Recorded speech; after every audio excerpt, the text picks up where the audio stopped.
If you look at that in the 16th Amendment, where the federal government has the ability to tax people's incomes, essentially, if they want to, at any rate, what power do we, that gave the federal government all kinds of power, and you can watch the last century and see where we've landed. So when it comes to sovereignty, we have to start somewhere. I guess I think of it in the way I think of educating my children.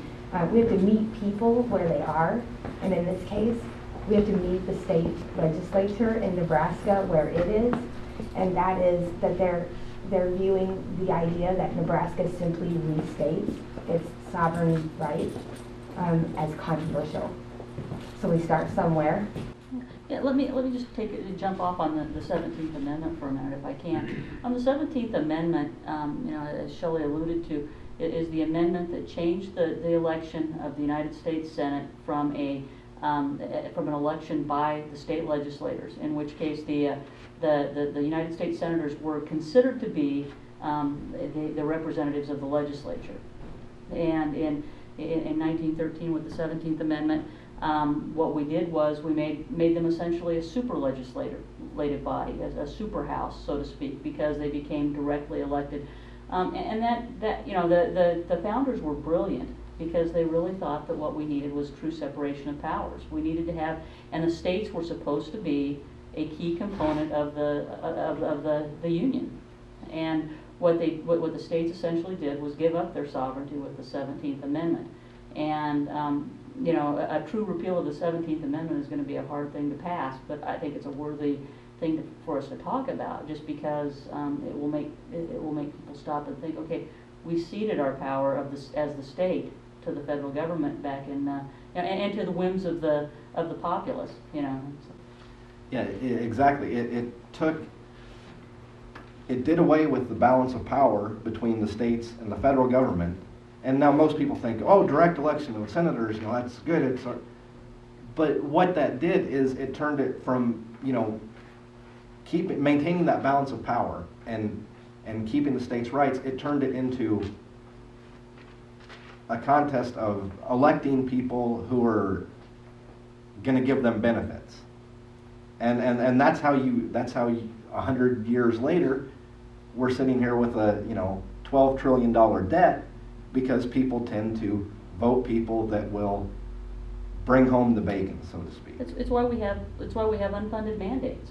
If the state legislators still elected the senators, do we think that there would be unfunded mandates? Do you think that the states would for 1 minute put up with their United States senator voting to impose these unfunded mandates on them?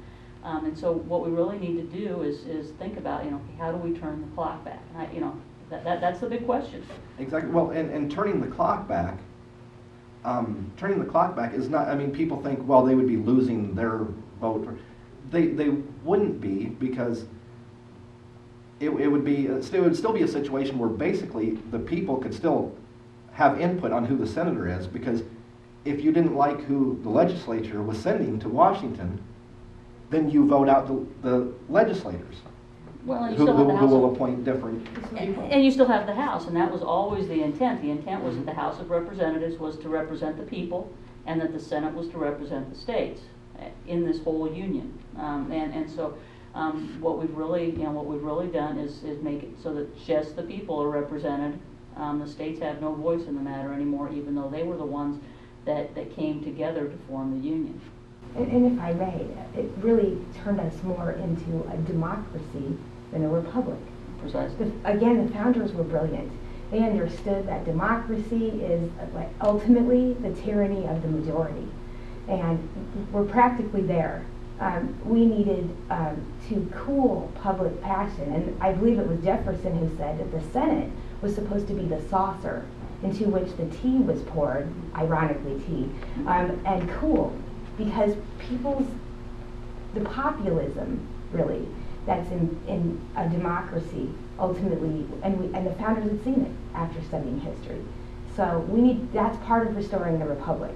We need a little indirect representation of the people through that, and direct representation of the states.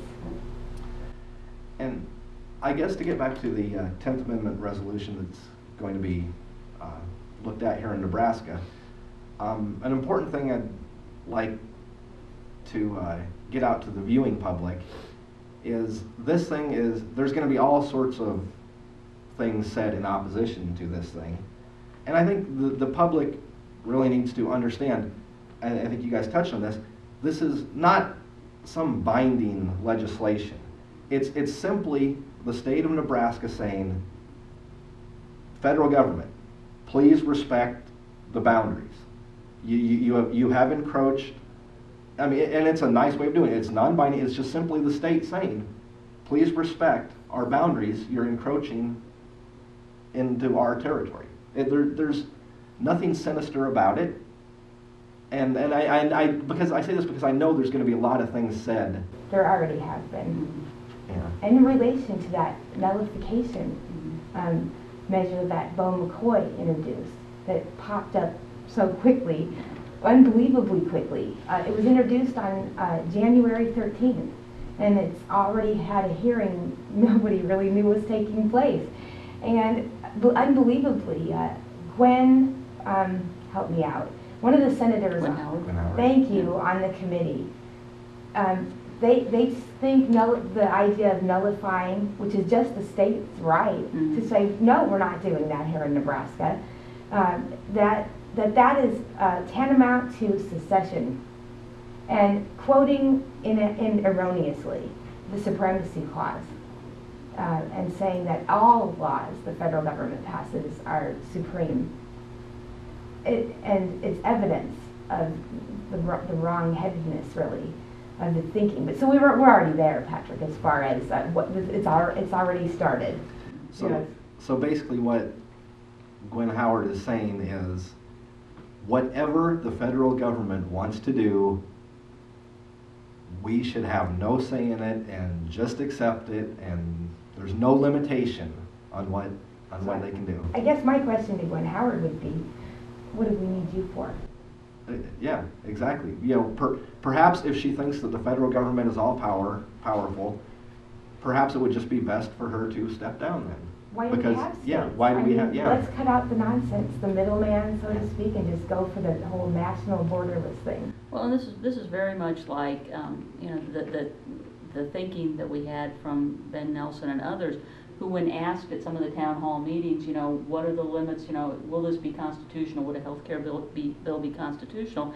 And they suggest, well, anything that Congress does is constitutional.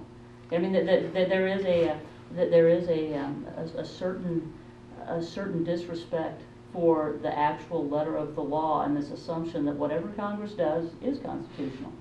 Yeah, and I think even the most friendly member on the Supreme Court, to Senator Ben Nelson, would heartily disagree with that, that anything the Congress does is constitutional. Yeah. There's been a lot of things that Ben Nelson has said recently that are just... I didn't recognize he would own up that far to even saying he understood if the Constitution said that, because he had previously said he wasn't sure, or he's not a constitutional scholar. Right. That's fascinating. Yeah.